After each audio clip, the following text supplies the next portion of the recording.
الحمدللہ رب العالمین وبہ نستعین اما بعد۔ معزز ناظرین السلام علیکم۔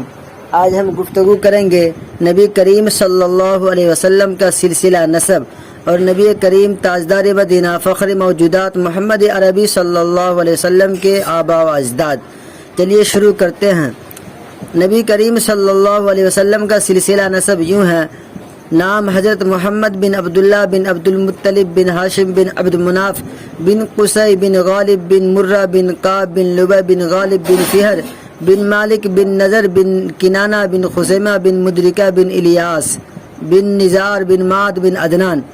اور نبی کریم صلی اللہ علیہ وسلم کے آباء و اجداد یعنی باپ دادا کے نام اس طرح ہیں۔ نبی کریم صلی اللہ علیہ وسلم کے والد محترم کا نام حضرت عبداللہ بن عبد المطلب ہے۔ نبی کریم صلی اللہ علیہ وسلم کی والدہ کا نام حضرت آمنہ بنت وہب ہے۔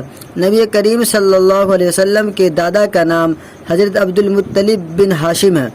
نبی کریم صلی اللہ علیہ وسلم کی دادی کا نام حضرت فاطمہ بنت عمر ہے۔ نبی کریم صلی اللہ علیہ وسلم کے نانا کا نام حضرت وہب بن عبد مناف ہے۔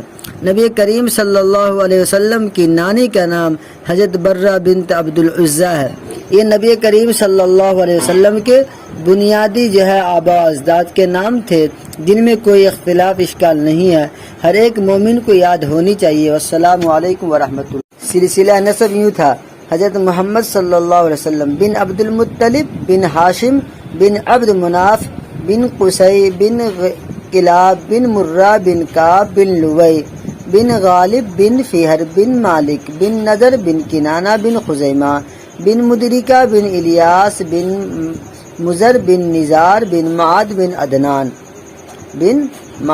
عدنان عدنان پہ دادیالی اور نانیانی نسب دونوں مل جاتا ہے، اسی لیے ہر ایک کو یاد کرنا۔ بن مانے بیٹا یعنی محمد صلی اللہ علیہ وسلم عبداللہ کا بیٹا، عبداللہ عبد المطلب ہاشم کے، ہاشم عبد مناف کے، قصی کلاب کے، مرہ قاب کے، پھر بن لبی بن غالب بن فہر بن نضر بن کنانہ، اسی طرح آخر تک ہم نے بیان کیا ہے۔ ایک دفعہ یاد کر